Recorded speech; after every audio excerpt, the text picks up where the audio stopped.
Hello friends, ஒரு நாள் நைட்டுக்கு இட்லி செய்யலான்னு காலையிலே இட்லி மாவு அரைச்சு, உப்பு போட்டு கரைச்சி, மூடி போட்டு வச்சுட்டு, கிரைண்டரை சுத்தம் பண்ணின கையோட மிக்ஸியையும் நல்லா க்ளீன் பண்ணியாச்சு. தீபாவளிக்கு வாங்கின முறுக்கு மாவு பாக்கெட்டில் 2 பாக்கெட் மாவை பிசைஞ்சு முறுக்கு சுட்டுக்கிட்டு இருந்தேன். ரொம்ப பேர் ஒரே ஒரு அரிக்கரண்டியில் அழகாக பிழிஞ்சு முறுக்கு சுடுவாங்க. நான் 5-6 பிளேட்டில் பிழிஞ்சு வச்சுக்கிட்டு டக்கு டக்குன்னு எண்ணெயில் போடுறது தான் நம்ம பழக்கம். அதனால் யாருக்கு என்ன வருதோ அதை செய்ய வேண்டியதுதான். முறுக்கு சுட்டு டப்பாக்கெல்லாம் அடைச்சி வச்சாச்சு.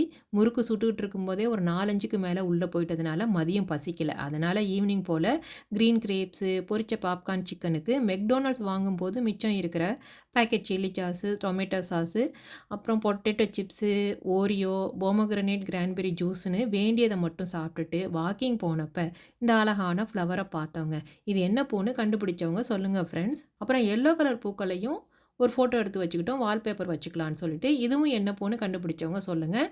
காலையில் அரைச்ச மாவில் இட்லி சுட்டு கருவேப்பிலை பொடி வச்சு சாப்பிட்டு அந்த டேவை முடிச்சாச்சு.